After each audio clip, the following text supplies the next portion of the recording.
Bienvenido a todos los que vienen llegando. ¿Por qué no le damos la bienvenida a Miguel? Adelante, Miguel.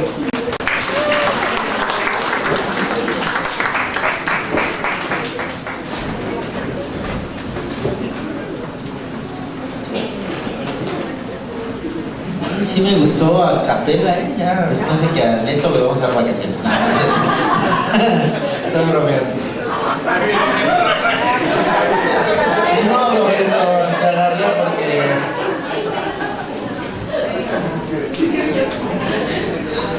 Nunca te había bromeado, no digas que no, mi querido Neto. Oigan, la verdad estoy muy contento de verlos el día de hoy, se nota, ¿verdad? Estoy un poquito más relajado. Bueno, quiero decirles que estoy muy emocionado de lo que vamos a ver el día de hoy. Fíjense que si tú me preguntaras a mí cuál es quizá una de las cosas más importantes que te debes de cuestionar, cada ser humano se debería de preguntar esto: ¿cómo estoy escuchando a Dios? Fíjate que cuando estudias el libro de Apocalipsis, yo lo he estudiado varias veces con varios grupos. Es un estudio que te tomas más de 10 años, o sea, piensen que es un estudio extraordinariamente detallado, y la verdad es que es impresionante cuando tú llegas a las 7 iglesias de Apocalipsis, y cuando llegas a las 7 iglesias de Apocalipsis, ves que Jesús, porque es Jesús el que le está hablando a las 7 iglesias, le dice: que tiene oídos, oiga, y lo vuelve a repetir: el que tiene oídos, oiga. Y tú parecería como que, bueno, ¿y por qué tantas veces está repitiendo esa frase? Porque en realidad ese es el meollo, ese es el punto. Yo podría decirte, la vida de una persona es una maravilla, una bendición, no solo en esta vida, sino sobre todo en la eternidad. O una vida será terriblemente desperdiciada y con gravísimos problemas en su eternidad por este pequeño detalle: el que tiene oídos, oiga. No se me ocurrió, pero bueno, me saqué una foto con mi papá y con mi hermano. Este domingo mi papá cumplió 90 años. Y estamos en la foto, mi papá, mi hermano y yo. Y una de las cosas que yo noté ya en la fotografía, mi hermano me lleva 5 años, es 5 años mayor que yo. Pero la verdad, una de las cosas que te sorprende es verlo muy, muy, muy acabado. Es decir, tú notas en su rostro un cansancio, no sé, quizá una insatisfacción. Y en todos los sentidos mi hermano era mi ídolo, todos. O sea, cuando yo era un niño, mi hermano era mi ídolo en todo, absolutamente.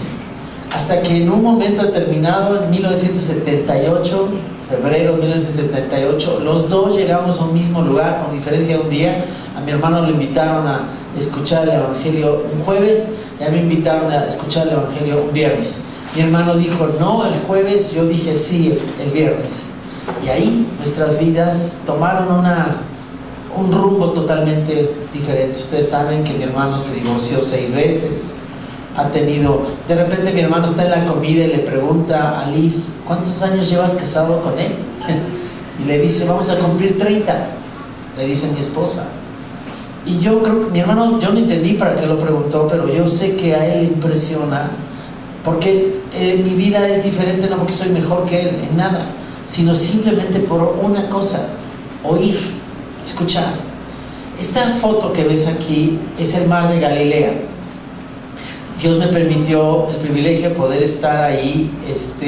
Hace muchos años fui a Israel, y la verdad, yo que si tú me preguntaras cuál fue lo que más me gustó de todo lo que vi en Israel, Jerusalén, la tumba, el sepulcro, todo lo que tú quieras, yo te diría esto. Sin lugar a dudas, yo te diría que el mar de Galilea es verdaderamente impresionante, porque es hermoso este lugar, es increíble, y además tú dices: aquí estuvo Jesús.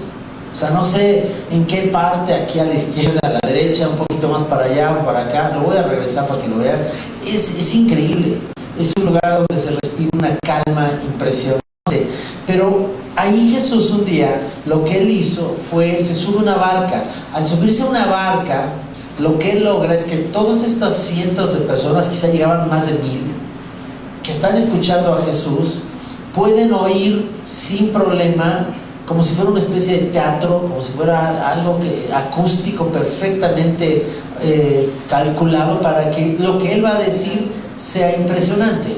Y él va a decir en el Evangelio de Mateo, si tú abres la Biblia en Mateo 13, te vas a dar cuenta que ahí Jesucristo empezó a hablar en parábolas. Empieza a hablar en parábolas y les empieza a decir a la gente, y todo lo que él dice tiene que ver con un concepto. Este concepto es el milenio, el reino, perdón. Todo esto del reino, lo que sucede es que cuando Jesús llega y empieza a predicar, dice: hoy se ha acercado el reino a ustedes. Desde el principio de su predicación él hablaba del reino de Dios. El reino de Dios ya está con ustedes, el reino de Dios ya llegó a ustedes. Y los israelitas conocían todas las profecías del Antiguo Testamento, en donde en el Antiguo Testamento Dios le decía al pueblo de Israel: yo voy a mandar a mi hijo para que reine con ustedes, y hay un reino que no tendrá fin. Los judíos esperaban al Mesías que viniera y estableciera su reino. Ellos creían que en la primera venida establecería el reino y les quitaría el yugo de los romanos. Fíjate que yo te puse esa palabra milenio porque yo estoy estudiando ahorita el milenio con mis discípulos. El milenio es lo que la Biblia profetiza que sucederá en el futuro. Después de 7 años de terrible destrucción en la humanidad, que están perfectamente profetizados en el libro de Apocalipsis, que la Biblia le llama la gran tribulación. Bueno, esto es Jesús mismo le llamó la gran tribulación, en donde la humanidad sufrirá juicios, guerras, enfermedades, muerte. Más o menos se calcula que 3/4 partes de la humanidad van a morir en esos 7 años. Es increíble. Estamos hablando de, si en los números de ahorita estaríamos hablando casi de 6,000 millones de personas muertas. Piensa y compáralo con la Segunda Guerra Mundial. La Segunda Guerra Mundial hubo 50 y tantos millones. Compáralo con 6,000 millones de muertes. Esto es lo que la Biblia habla que es la gran tribulación. Pero al final de la gran tribulación, cuando Jesucristo descienda, lo que se llama la segunda venida de Cristo, Él, al momento de poner sus pies en la tierra, establecerá lo que se llama el reino milenial. 1000 años donde Él reinará en la tierra, los controlará. A la tierra de una manera impresionante. La tierra se verá hermosa, impresionante, y es un tiempo maravilloso que viene en el futuro. Bueno, en todos estos momentos en que Jesús está en la barca predicando, Él empieza a insistir sobre este concepto, y el concepto es: si tienes oídos, oye. ¿Por qué no escuchas? ¿Por qué no me pones atención a lo que te voy a decir? Lo que es increíble, Dios hablando y el hombre haciéndole como que no oye nada. Dios, el Creador, una y otra vez está diciéndole: señores, hoy vine, Jesús, yo, el Mesías, vengo a implantar el reino. Este es el comienzo.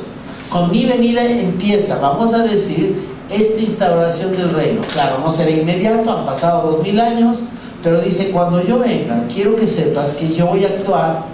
Un día le voy a pedir a la gente: vengan, quiero enfrentar todo lo que ustedes han hecho y les voy a pedir cuentas por lo que han hecho. Y Dios finalmente le dice al pueblo de Israel: yo vendré a liberarlos de la opresión, yo estaré con ustedes y volveremos a ver a la tierra como un paraíso. Okay. Entonces, cuando Jesús está diciendo todo esto, utiliza una parábola.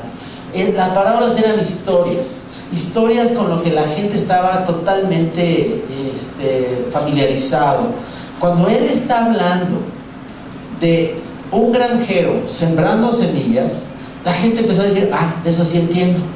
Es como si yo ahorita te empezara a hablar de Instagram, de tendencias, si yo te empezara a hablar de hashtag. Estoy seguro que todos ustedes dirían: ay, qué bonito estudio, le entiendo todo lo que está diciendo. Obviamente yo no entendería nada porque no sé de lo que estoy hablando cuando digo todo eso.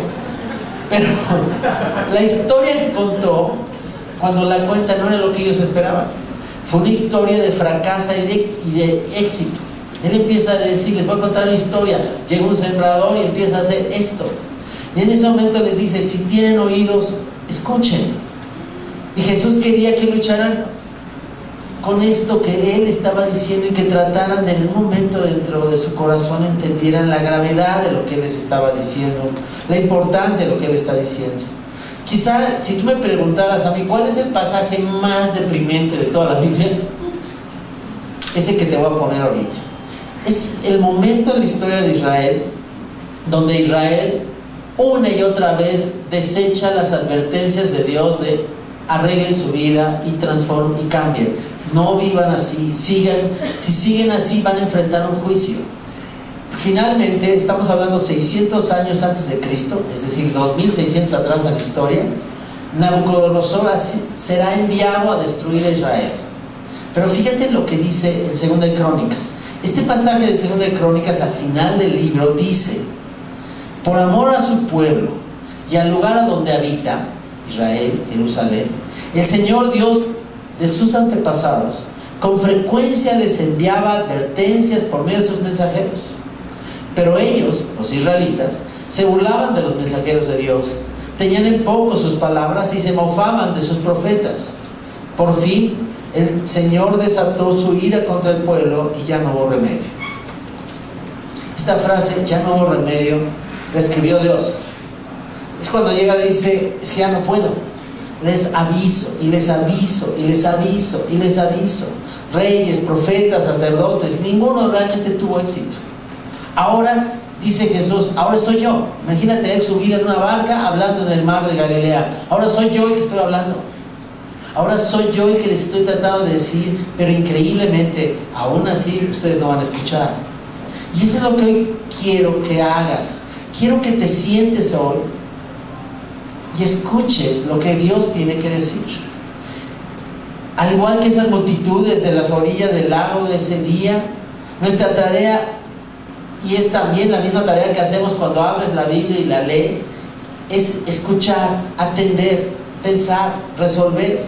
El cristiano no se trata de que en un momento determinado digas: ay, qué bonita lección, y ya la olvido y me voy, sino se trata de que tú lo analices, lo pienses. ¿Qué te está diciendo? ¿Qué significa eso para tu vida? 17 de febrero de 1978, yo estoy sentado, tengo 16 años, y ese día yo no sabía que si yo ponía atención, mi vida cambiaría eternamente y en todos los sentidos. Si no escuchaba, yo no sé qué sería de mi vida. Hoy tú estás aquí, escuchando. ¿Qué significa decir no me interesa? Parece cosa de nada, parece algo sin importancia. No lo es. Jesucristo, al hablar de las parábolas, logra hacer algo increíble. Logra, en un sentido, que el cielo y la tierra se toquen.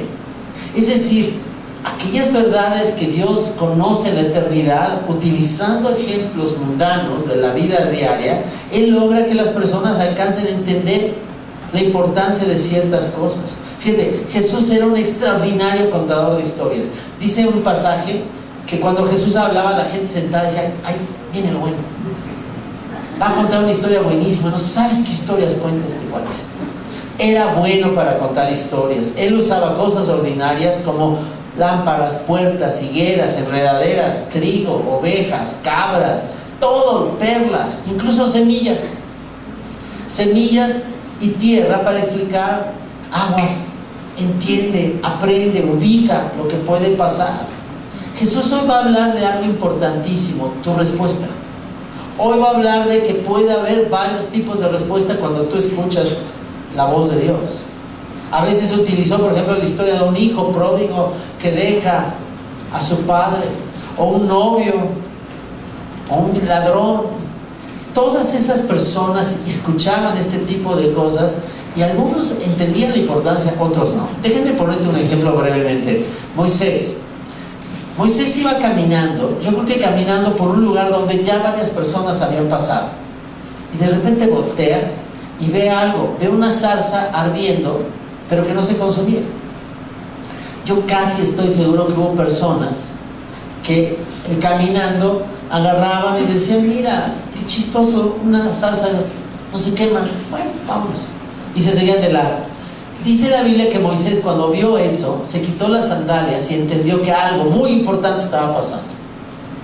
En un sentido, lo que yo quiero que tú entiendas es que cuando de repente estamos en una historia como la de hoy, tú y yo podemos tomar la misma actitud de algunos de esos caminantes, voltear a ver y decir: interesante o aburrido, no lo sé, y seguir de largo.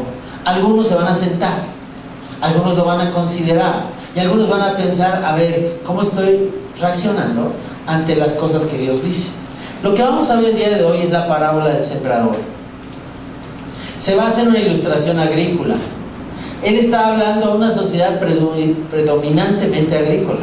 Así que esta parábola del sembrador y los terrenos Es en muchos sentidos una parábola que verdaderamente impactará la vida de aquellos que escuchen.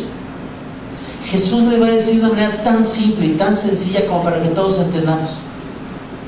Él te va a decir, tienes que analizar tu corazón y ver qué haces cada vez que oyes. Una cosa que te va a sorprender de la parábola del sembrador es que la parábola del sembrador habla de la reacción de todas las personas que positivamente aceptaron el Evangelio, por lo menos inicialmente. Es decir, la parábola del sembrador no toca lo que sucede con muchísimas personas que escuchan el Evangelio y dicen, no me interesa. Hay personas así, no me interesa, no me interesa, no me interesa, y hasta se aburren, hasta están viendo el reloj y ojalá se apure. Eso no se trata de la parábola del sembrador. La parábola del sembrador habla de aquellos que oyen y dicen, oye, esto está importante, esto es interesante, esto hasta me conmueve. Los 4 tipos de corazón que se mencionarán aquí, los 4 tienen que ver con personas que fueron impactados positivamente y lo recibieron inicialmente bien. Así que yo podría decir que prácticamente todos ustedes están en este, y yo estamos en este grupo. No estamos hablando de personas que no quieren saber nada de Dios. Otra de las cosas que tú notas aquí es que el sembrador avienta la semilla. Lo que quiere decir es que Dios nos invita a que todos, absolutamente todos, no me hacen caso, todos escuchemos el Evangelio. Todos tenemos la responsabilidad de ir y predicar el Evangelio a todos. Los que tú crees, yo tenía un compañero que decía, ese no es el diablo, es el que menos le va a importar. Y yo le hablaba a otras personas y no les interesaba, pero el día que me decidí a hablarle a que según yo no iba a aceptar, resultó que fue el que más lo aceptó. Tú y yo estamos llamados a sembrar el Evangelio en cada persona que existe en el mundo. No deberíamos detenernos, deberíamos hacer todo lo posible para tratar de que todas las personas escuchen de Jesucristo. La parábola habla de la respuesta inicial a la palabra de Dios. Aunque el Evangelio de los reinos se va a predicar y enseñar en todo el mundo, las respuestas son diversas. Hay personas que odian, alucinan y rechazan el Evangelio. Otros no. Otros no reciben. Pero otra cosa que es muy interesante en esta parábola es que hay una respuesta externa que indica de una u otra forma lo que está sucediendo en el interior. Es decir, esta parábola ilustra cómo las personas reaccionan a la Biblia. Probablemente tienen una respuesta, wow, lloran, se emocionan, etc. Pero lo más importante es que tú vas a ver en estos 4 tipos de terrenos, cada uno de ellos reacciona y permanece de una manera distinta dependiendo de lo que sucede en el corazón. Mucho de lo que pasa afuera en nuestra vida depende finalmente de lo que está sucediendo en nuestro corazón. Aquí no hay ninguna persona, ya quedó claro, que rechace el Evangelio. La parábola habla de respuestas positivas de las personas que aceptaron a Cristo. Ok. Cada uno de nosotros vamos a tener una reacción individual a la Biblia. Esto no es en grupo. Oigan, ¿verdad que G316 está de acuerdo? No. Aquí es cada uno de nosotros. Vamos a reaccionar de una manera diferente. Todas las personas que están aquí tendremos una reacción. Fíjate lo que dice Jesús en Mateo 13:19. Cuando alguien oye la palabra de Dios acerca del reino y no la entiende, viene el maligno y arrebata lo que se sembró en su corazón. Es una respuesta individual. Cuando alguien oye, todos oímos en algún momento. Hay momentos en donde Dios nos habla de la salvación, hay momentos en que Dios nos habla de entregarnos, hay momentos en donde Dios nos dice que te involucres en el reino y empieces a trabajar para Él, hay momentos donde te invita clara y definidamente a que dejes algo. Pero fíjate cómo finalmente lo que explica aquí es que cuando tú no tienes un corazón dispuesto, esto lo vamos a ver un poquito más a detalle, llega el diablo y arrebata una oportunidad que pudo haber cambiado tu vida. Yo siempre me he preguntado, la verdad nunca le he dicho en persona a mi hermano, porque es de las personas que más amo en la vida, ¿por qué si él tenía 24 horas antes que yo la oportunidad de salvarse, por qué no quiso? ¿Cuáles fueron las causas? Y cuando finalmente mi hermano acepta a Cristo el día que le da cáncer, yo lo voy a ver Él le acaba de dar la noticia que él tiene cáncer. Yo voy y le hablo de Jesucristo y él se convierte. Y yo recuerdo que yo pensé, wow, ahora mi hermano tiene una oportunidad. Él llevaba un divorcio. Yo dije, ok, que se entregue. Y lo que sucedió es que él no quiso y siguió tomando su vida en sus manos. Así que, de acuerdo a lo que la Biblia nos va diciendo aquí, es que hay veces que suceden ciertas circunstancias de nuestro alrededor que nos abruman, preocupaciones, afanes, etc. Y en consecuencia de eso nos descarrilan o nos roban lo que Dios quiso sembrar en nuestro corazón. Aquí en esta parábola 3 conceptos que vamos a ver. 1, el sembrador. ¿Quién es el sembrador? Yo te podría decir, no hay mucho que decir acerca de esto, porque podríamos decir que es Dios, puede ser el mismo Jesús, y pueden ser las personas que Dios utiliza para, en un momento te van a predicar la palabra. A veces tú puedes ser sembrador hablando en nombre de Dios, dándole un folleto a una persona. Estamos. Entonces no podríamos decir que hay mucho que aclarar acerca de esto. Dice, el sembrador salió. Es lo único que menciona en un sentido acerca de él. La siguiente parte es la semilla y luego los suelos. Vamos a hablar brevemente de la semilla. ¿Qué es la semilla? ¿Qué tiene que ver la semilla en esta parábola? Está hablando básicamente de la palabra de Dios. Está diciendo cuando tú predicas el evangelio, cuando tú mencionas la palabra de Dios. ¿Qué pasa? 6 veces se utiliza en esta parábola la frase la palabra de Dios. Vamos a ver este famoso versículo de Isaías, ¿no? Me encanta, donde Dios habla de su palabra y dice así: como la lluvia y la nieve descienden del cielo y no vuelven allá sin regar antes la tierra y hacerla fecundar y germinar, para que dé semilla al que siembra y pan al que come, así es también la palabra que sale de mi boca. No volverá a mí vacía, sino que hará lo que yo deseo y cumplirá con mis propósitos. La palabra del reino, lo que Dios dice, el evangelio, es la semilla. De repente llega Dios y siembra este mensaje. No solamente estamos hablando del día que oyes del plan de salvación para convertirte o no, sino todo aquello que Dios te quiere enseñar que está basado en su palabra. Es increíble, pero finalmente cuando la gente escucha en su corazón la palabra, ya tendrá cada persona que decidir cómo reaccionar a ella. Y por eso, en realidad, a mí se me hace que lo más importante no es ni el sembrador ni la semilla, sino el terreno. En realidad lo más importante de esta parábola es el terreno, que vamos a hablar, es el corazón. Lo que Dios quiere es que la palabra eche raíces. Lo que Dios quiere es que lo que sembró en tu corazón produzca fruto. Pero muchas veces eso no sucede. Así que lo que podríamos hablar es que hay 4 tipos de suelos en esta parábola.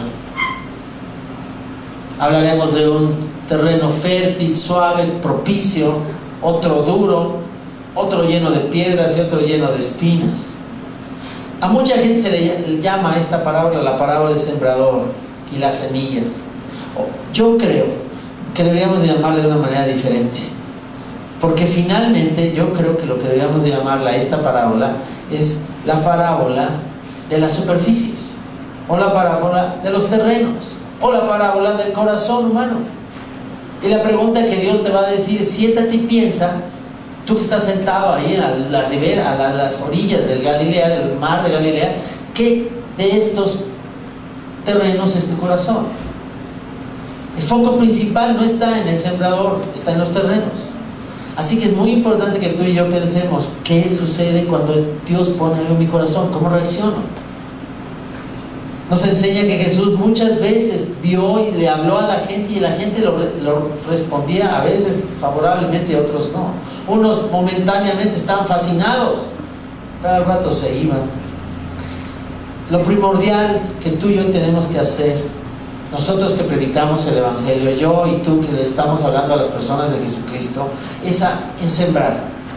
O sea, Dios no te va a preguntar: oye, ¿cuántos buenos terrenos tuviste? ¿Cuántos duros? ¿Cuántos con espinos? ¿Y cuántas rocas? A ver, de acuerdo a tu promedio te vamos a dar recompensa.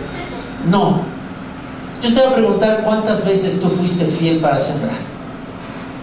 La respuesta es responsabilidad de la gente. Esa ya no es tu responsabilidad. Habrá distintas respuestas. 4 suelos, 4 tipos de superficies, 3 malos y 1 bueno. Les voy a leer lo que un pastor del siglo V ha contado acerca de cómo existen aquí en esta parábola 3 formas de desastre. Lo que Jesús va a describir es: hay 3 posibilidades de que tu vida termine en un desastre. Dice Cirilo de Alejandría en el siglo V: Cristo ha contado las 3 formas de desastre y los 3 grados de gloria. Los suelos del 1 al 3 representan las 3 formas del desastre, y el suelo número 4 representa las opciones de gloria, ¿no? Vamos a decir. Entonces, los primeros 3 es un desastre, el cuarto es, te podría decir, hasta 3 motivos de gloria, ¿no? Así que hoy llega Dios contigo y te hace esta pregunta. Vamos a escuchar esta historia, pero comencemos con lo más terrible. La parábola comienza con 3 formas de desastre, estos 3 tipos de terreno.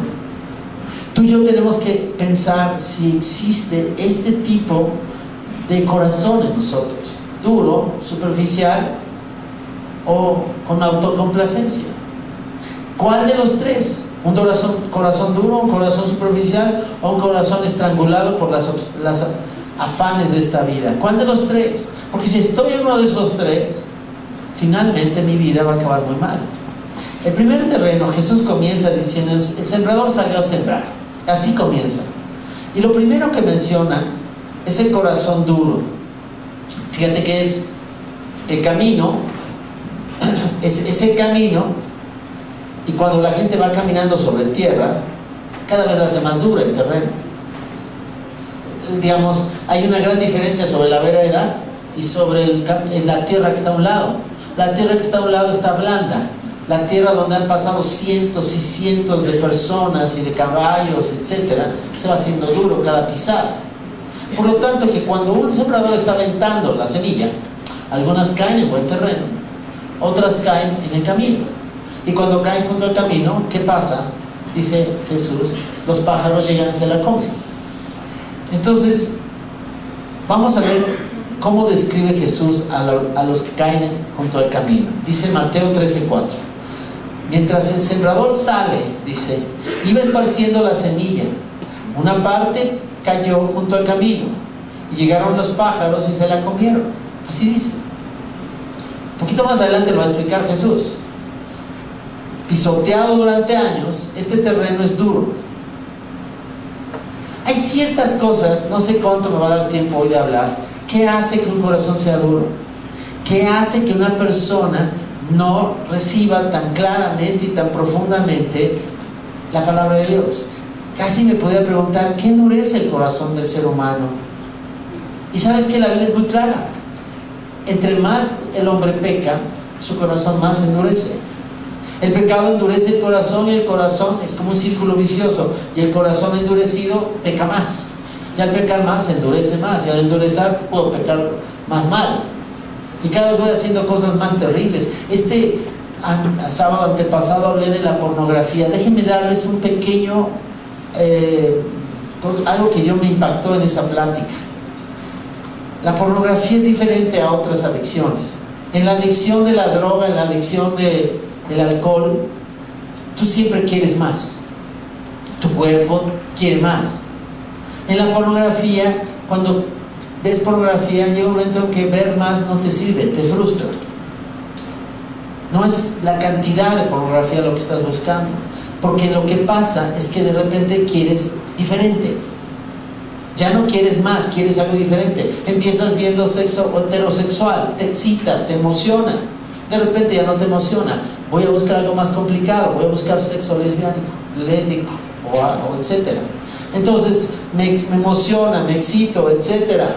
Al rato puedo ver más y ya no me excita, necesito algo más. Y luego algo más. Y luego algo más. Hasta que llega un momento en que nada te satisface. Y si lo hago, y si lo practico, y si empiezo a acosar, a abusar, etcétera, va degenerando. Una de las cosas que hablamos era de que en realidad la pornografía es un delito en nuestro país, en todos los países del mundo, y es el primer delito que provoca delitos mucho más graves, como los que acabo de mencionar. Es impresionante lo que Dios está diciendo aquí. El corazón del hombre se endurece porque es como un círculo con dos mitades. El primer círculo es el rechazo a Dios, y como yo rechazo, entonces peco más. Cada vez estoy peor. Hace algunos años escuché una conversación de una mujer que decía: ¿qué está pasando en nuestro país? La moral está en un estado decadente. Su amiga le responde cuando estaba hablando: porque la gente está pegando cada vez más y ama más el pecado. Cuando fue el ataque terrorista a las Torres Gemelas, del ataque terrorista del 2001, salió la hija de Billy Graham en un programa a nivel nacional. Y es increíble, búsquenlo en internet, es impresionante lo que esta mujer dice. ¿Por qué sucedió esto? Y entonces ella dice, ¿y se acuerdan? Hace 50, 60 años dijimos no a la oración en las escuelas. Hace X número de años dijimos no leer la Biblia en la escuela, etc. Dice, poco a poco fuimos sacando a Dios. ¿De qué nos sorprende? A mí no me gusta pensar una cosa. Tú sabes, hace una semana y media se dio el informe de que México es el primer lugar de delincuencia organizada a nivel mundial. De delincuencia en todas sus formas. Ni Somalia, ni Libia, ni Siria, ninguno de esos países. No, hombre, les damos 10 y las manos. Aquí sí sabemos hacer, entre narcotráfico, trata de blancas, trata de niños, todo lo que tú quieras. ¿Qué es lo que sucede que una persona se endurezca? El pecado. Vuelvo a regresar al tema de que Jesús está predicando ¿de qué? Del reino. Cuando Jesús vino a predicar del reino, vino a decirle: señores, yo tengo la autoridad, el derecho de gobernar sobre todas las mentes y todos los corazones de todos los seres humanos. Yo soy su creador. ¿Sí está claro? Pero ¿qué hacemos las personas? Las personas decimos: no, yo no quiero que tú gobiernes sobre mi vida y sobre mi corazón. Ponte a pensar un poquito en Adán. Adán y Eva tenían todo lo que ellos querían. Eran dueños de toda la tierra. No había nadie más que ellos dos. Tenían una gran libertad. Pero ¿qué pasó cuando llega Dios y les dice: ok, Adán, si tú quieres tener una relación conmigo, vamos a hacer una cosa bien sencilla. Aquí hay un botoncito.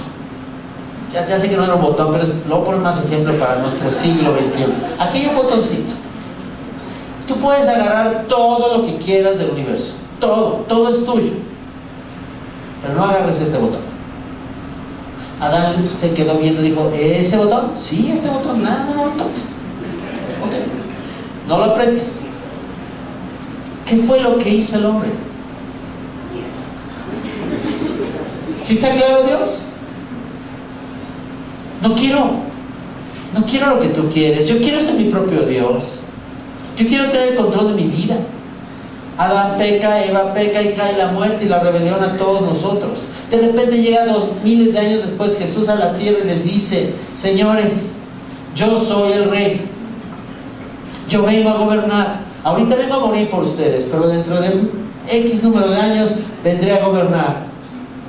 Es impresionante. Tú te salvas el día que dices: Señor, yo creo que tú eres el Hijo de Dios, que moriste por mis pecados y te hago Señor de mi vida. ¿Se acuerdan que dice el Padre nuestro? Padre nuestro que estás en el cielo. Luego dice: hágase tu voluntad, así en la tierra como en el cielo. Pero específicamente yo creo que podría decir: haz tu voluntad en mi corazón. Yo quiero entregarme y ser tuyo y rendirme ante ti. Pero los hombres no queremos que Dios gobierne sobre nosotros. Él empieza a hablar de esto, de la parábola de la semilla, y les dice: ¿sabes cuál es el problema? Que yo les digo con la semilla todo lo que yo quiero que hagan, pero ustedes finalmente pueden, tener esta capacidad, que es tener un corazón duro. ¿Y qué pasa cuando tienes un corazón duro? ¿Qué representan estos pájaros? Estos pájaros representan ni más ni menos lo que el diablo hace. Fíjate lo que Jesucristo dijo en el versículo 19. Él está explicando lo que él dijo en el versículo anterior. Dice: cuando alguien oye la palabra acerca del reino, fíjate cómo menciona la palabra reino. Yo voy a ser rey, yo voy a ser su señor. y no la entiende, por su corazón duro no la acepta, viene el maligno y arrebata lo que se sembró en su corazón. Ay, qué bola de tetos, no hagas caso para lo que te están diciendo, ¿no?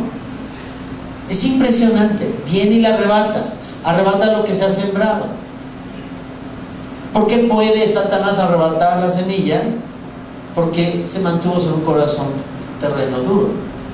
Satanás no puede arrebatar una semilla que está dentro de tu corazón y que tú la valores.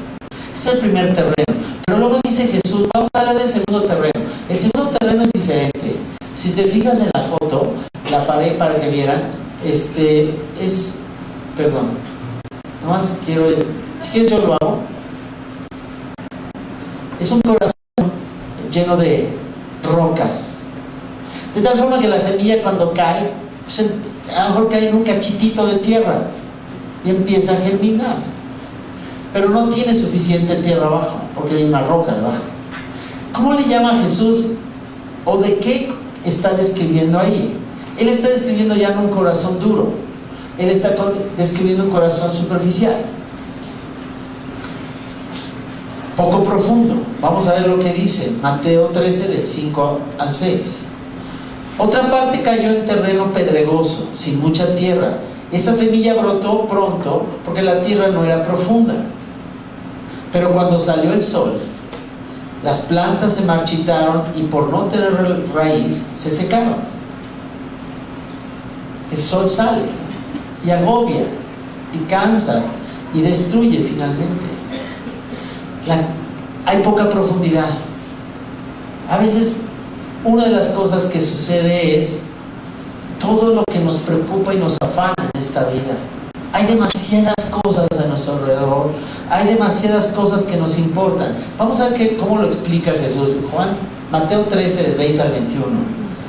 Dice Jesús, ¿cómo describe esa persona? El que recibió la semilla que cayó en lugares rocosos es el hombre que escucha la palabra y de inmediato la recibe con alegría. ¡Wow! ¡Gloria a Dios! ¡Wow! Gracias a Dios. Voy a cantar con ustedes, voy a ser parte de ustedes. Pero como no tienen raíz, dura poco tiempo. Cuando surgen los problemas o la persecución debido a la palabra, él rápidamente se desvanece. Fíjate, aquí no son personas duras, sino superficiales. Y queda expuesto en el momento que la vida cristiana empieza a cobrar. ¿Cómo que esperar? ¿Cuánto tengo que esperar? Oye, ¿sabes qué? ¿Cómo que identificarme? ¿Y si se burlan de mí en la universidad? No, ¿qué pasó? Oye, ¿y qué tal si mi novio me corta? No sé, me estoy explicando. Empiezas a tener una sensación de, yo sí quiero ser cristiano, pero yo no quiero tener una vida difícil. Persecuciones, tribulaciones, tipos de sufrimiento, es un sol abrasador. Es lo que está diciendo Jesús. Y en su superficialidad, su gozo se desvanece rápidamente, inmediatamente se cae. El verdadero cristiano no es como una flor que corta un marido, se la da a su esposa y después de un mes, ¿cómo está la flor? Marchita y seca. ¿Qué pasa con nuestra vida cristiana si no es constante a través de los años? ¿Muestra qué? Que nuestro corazón es ¿qué? Superficial. Yo aquí brevemente quiero hablar acerca de la persecución y la libertad. Tú y yo vivimos en un país donde hay libertad, pero más de la mitad del mundo vive en lugares donde ser cristiano implica persecución. China, Sudán, Irán, se reúnen en lugares secretos, habitaciones, garage, tratando de alguna manera de que no los ubiquen. Según un lugar de persecución a nivel mundial, dice que en el siglo XX hubo más mártires por la fe cristiana que en todos los primeros 19 siglos de la historia cristiana. Ha habido más mártires en los últimos 100 años. Ah, caray, ¿por qué nunca nos hemos enterado? Porque finalmente estamos en una zona no tan complicada. Pero ¿qué le pasa a los cristianos de nuestro continente? Cristianos que verdaderamente empezamos a vivir vidas maravillosas, tenemos lugares increíbles, pantallas, música, todo lo que tú quieras, y de repente vienen apenas unas cuantas complicaciones o dificultades en nuestra vida cristiana y nos desanimamos. Es increíble lo que sucede. Hay predicadores que dicen, yo necesito miles de personas en mi grupo, aunque no estén comprometidas, pero me encanta ver el lugar lleno. Jesús dice, dame 12 hombres que estén dispuestos a sufrir y aguantar hasta el final, y con ellos cambiaré el mundo. ¿Qué necesita más? Compromiso y profundidad, o muchas personas que no tienen una relación profunda. Dice el versículo 22, por causa de mi nombre, todo el mundo los odiará. Fíjate lo que dice Jesús. Pero el que se mantenga firme hasta el fin será salvo. Wow. Vamos a ver, por ejemplo, esta frase que escribí. La perseverancia a través de las persecuciones y el triunfo a través de las pruebas es lo que se necesita a través del poder de Dios. Fíjate, la resistencia es parte de los fundamentos de la vida cristiana. Dios te va a probar, punto. Porque quiere que crezcas, quiere que madures. Dice Mateo 24:13, pero el que se mantenga firme hasta el fin será salvo. La segunda superficie es rocosa. La falta de profundidad hace que los diferentes problemas en la vida hagan que rápidamente los cristianos digan, no, mejor ya, aquí la dejo. Así no me gusta la vida cristiana. Vámonos al tercero, va un poco más rápido. El tercero, no sabes todo lo que me tardé buscando la dichosa foto. ¿Dónde puedo encontrar una foto donde se vean unas semillas por ahí metidas entre espinas y arbusto? Es un corazón estrangulado, así le voy a llamar. Un corazón estrangulado por cosas. Fíjate lo que le dice el corazón espinoso o el corazón estrangulado. Dice Jesús, el que recibió la semilla, que cayó entre las espinas, es el hombre que escucha la palabra, pero las preocupaciones de esta vida y el engaño de la riqueza lo ahogan, haciéndolo infructuoso. Es increíble, ¿no? Riquezas, afanes, necesito, quiero más, no me alcanza. Me encanta discipularme, pero tengo que ganar mucho dinero, porque si no, no puedo comprarme este coche. ¿Me explico? Dice Mateo 19:23, no está en la pantalla, te digo la verdad, es difícil para un hombre rico entrar en el reino de los cielos. Marcos 10:25, es más fácil para un camello pasar por el ojo de una aguja que para un hombre rico entre en el reino de los cielos. Las riquezas.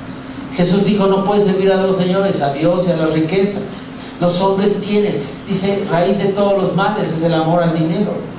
Es impresionante lo que Dios nos está diciendo. Ten cuidado, porque esto puede en un momento determinado ahogar tu vida cristiana. Afanes, preocupaciones, es que necesito, etc.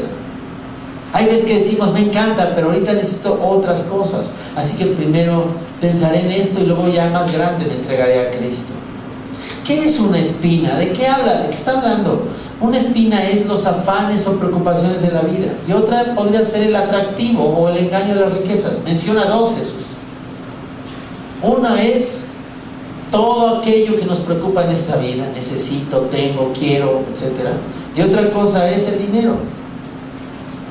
Entonces, ¿te acuerdas de esa historia donde Jesús dice, les voy a contar una historia de un hombre que sus campos produjeron cosecha tan buena que ya no cabían en sus graneros originales? Entonces construyó unos más grandes, diciéndose a sí mismo, él se decía a sí mismo, wow, qué guapo eres. No, aparte de eso decía, tienes muchas cosas buenas guardadas durante muchos años. Toma la vida con calma, come, bebe, diviértete, pásatela bien. Está increíble, nunca te ha ido tan bien, así que disfruta lo que estás viviendo. Luego las palabras de Jesús fueron, necio, esta misma noche se te exigirá la vida, vienen a pedirte la vida, entonces ¿quién obtendrá todo lo que has preparado para ti? Las espinas representan los apegos mundanos que tenemos en la vida y que no nos dejan vivir para Cristo. Crecen y crecen dentro de las raíces. Si confías y atesoras el dinero, va a llegar un momento en que tu corazón va a empezarse a ahogar. Vas a empezar a depender mucho del dinero. Confías por encima de todo en eso. Y dices, pero me va re bien, el que tiene dinero no tiene preocupaciones. No es cierto, incorrecto. Cada vez tienes más preocupaciones. Porque uno de los primeros problemas es que ya no vas a ver la necesidad de depender de Dios y de su gracia. Déjame darte una estadística rápido, voy a decírselas. Es una estadística de Estados Unidos, ojo, estoy hablando de Estados Unidos. Todos los domingos los evangélicos alrededor de los Estados Unidos cantan canciones como Aquí estoy, me entrego a ti. Pero el 80% de los americanos en las iglesias dan un promedio del 2% de ofrenda. 80% dan en promedio una ofrenda del 2% de sus ingresos. Y el 20% no da nada. ¿Ok? Es decir, el promedio es 2% en Estados Unidos de ofrenda. Entonces él decía, vamos a calcular que una persona gana 240,000 pesos. Lo voy a poner en pesos para que sea más. El 2% eso quiere decir que ofrenda al año 4,800, ¿no? Y él se pregunta, ¿y qué hacen con los otros 235,200 pesos? ¿No? ¿Por qué dependes tanto del dinero? ¿Por qué dejas que te controle? Tú debes de tener mucho cuidado, porque las riquezas pueden ser engañosas. ¿En qué sentido? Te amarán un día y te dejarán al día siguiente. O no te amarán un día y te amarán al siguiente, como lo quieras ver. Son bien infieles. ¿Sí me explico? O sea, como que ni les importa. O sea, el momento que quieren te dejan. Voy a concluir, me voy a apurar. Hay 3 formas de desastre. Son estos 3 corazones. Un corazón duro, llega Satanás y se lleva la semilla. Un corazón superficial, llega el sufrimiento y te ahoga. Un corazón estrangulado por los afanes de esta vida y las cosas que esta vida ofrece. Y termina Jesús, y con esto voy a terminar yo, con lo que yo le llamo 3 grados de gloria, o el último terreno, el terreno maravilloso de un corazón abierto, dispuesto a escuchar la palabra de Dios. ¿Cómo es este maravilloso corazón? Dice Jesús, pero el que recibió la semilla que cayó en buen terreno es el que oye la palabra y la entiende. Este sí produce una cosecha al 30, al 60 y hasta el 100 por 1. Te voy a decir una cosa, esto es una locura. Me puse a investigar, y en Palestina, que es una región árida y desértica, más o menos el promedio es que tú siembras 1 y recibes 7, 8 veces lo que sembraste. ¿Sí? 1 y da 7 por cada semilla, u 8, ese es el promedio. Ahora imagínate cuando Jesús dice, si ustedes depositan su corazón en mí, algunos de ustedes van a producir al 30, no 7, 8 como es el promedio de una muy buena cosecha en Palestina, 30. Otros van a producir al 60 y otros van a producir al 100 veces. Esta es una cosecha impensable. Yo pienso que toda la gente dijeron, el que se estaba durmiendo dijo, ¿cómo vamos a ganar cuánto? Sí, ahí le puso atención al mensaje, ¿no? Todos los cristianos vamos a dar fruto, unos pocos, otros mucho y otros mucho más. Lo importante es que tú decidas, un corazón abierto. Quiero escuchar, quiero poner atención, quiero que esto me afecte. Cuando alguien escucha la palabra de Dios, la diferencia en el suelo no es oír, porque todos oímos, sino más bien es cómo lo vas a recibir, qué corazón tienes. Que parece un poco raro, el que tiene oídos oiga. Si tienes oídos estás oyendo. Entonces, ¿cuál es la diferencia? Es cómo atiendes a lo que te está diciendo. Solo ellos van a dar fruto. Fíjate lo que dice ahí, la semilla que es sembrada en su corazón. El que tiene oídos oiga. ¿Por qué da fruto? Concluyo con esto mi estudio. ¿Qué es lo que hace que una persona tenga fruto? No es suficiente, no es ni duro, ni superficial, ni autocomplaciente.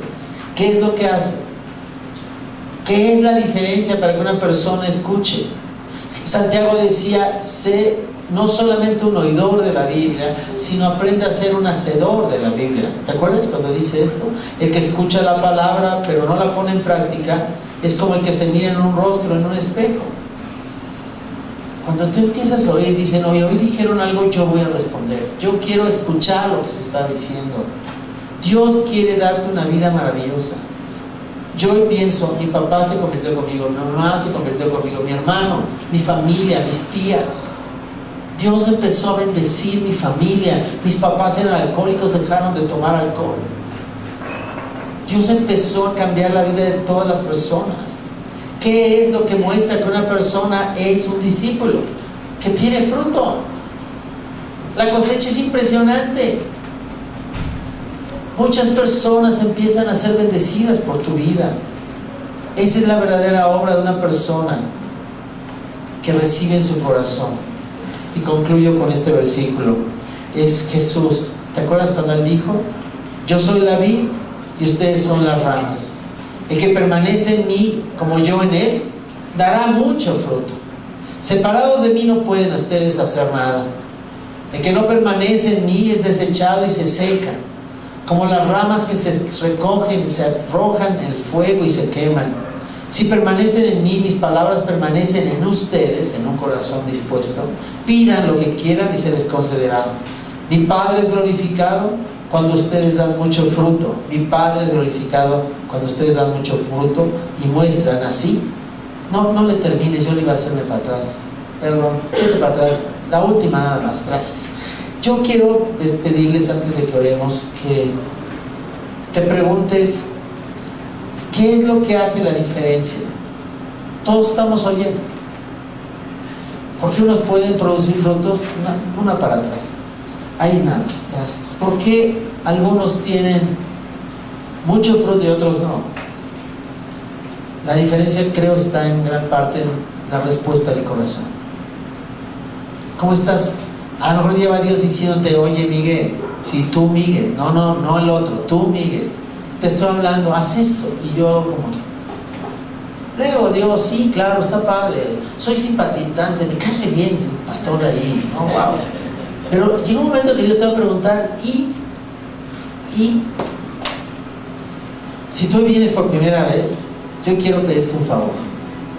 Hoy llegó Dios a tu vida como Dios llegó a la mía hace 42 años, el 17 de febrero de 1978. Y ese día Dios me habló y yo tuve que responder. Tú vas a responder de una forma o de otra. Me impresionó mucho, murió el abuelito de Paola el domingo y fui al velorio y me invitaron a predicar al velorio. Y cuando empecé a predicar el velorio les dije: hoy Dios está tocando a la puerta de tu corazón y quiere entrar. Él murió por todos tus pecados. Él pagó todo lo que tú has hecho en la cruz por ti. Pero un día todos vamos a estar aquí en este féretro. Hoy le tocó a don Alfonso, se llama el abuelo de Paola. Algún día va a tocar a mí, algún día te va a tocar a ti. Y cuando llegues a ese lugar, lo único que va a importar es qué decisión tomaste con respecto a Dios. ¿No te gustaría abrir la puerta del corazón y dejarle entrar? Lo único que tienes que hacer es reconocer tus pecados, pedirle perdón y estar arrepentido por ellos, y creer que Jesús fue a la cruz a morir por tus pecados. Él derramó su sangre para pagar todo lo que debías. Ahora Él está a la puerta y toca, y está queriendo entrar y quiere que tú le abras la puerta. ¿Qué vas a hacer? Le abrirás. Y entonces yo les dije: voy a hacer una oración, y al hacer una oración te pido que si quieres abrir la puerta de tu corazón, repitas en silencio esta oración y le digas esto a Dios. Cerré los ojos, cerramos todos los ojos del velorio y empecé a orar. Y empecé a orar: Dios, gracias por el amor que nos tienes. Y para mi sorpresa, todos, yo creo que eran todos, lo dijeron en voz alta: Dios, yo te doy gracias por el amor que tienes por mí. Me sorprendí mucho porque nunca en mi vida me va a pasar. Entonces seguí orando y todo el velorio iba siguiendo paso a paso la oración. Toda la semana Paola me ha estado mandando mensajes. Algo pasó ese día en mi familia. Se me abrió otra puerta, mi tía, mi prima, esto, aquello. Algo impresionante sucedió ese día. Pero ese día, algunos de los que estaban ahí decidieron escuchar y responder. Hoy voy a hacer la misma oración. Y quizá llega el momento en que tú respondas. Así que voy a hacer una oración.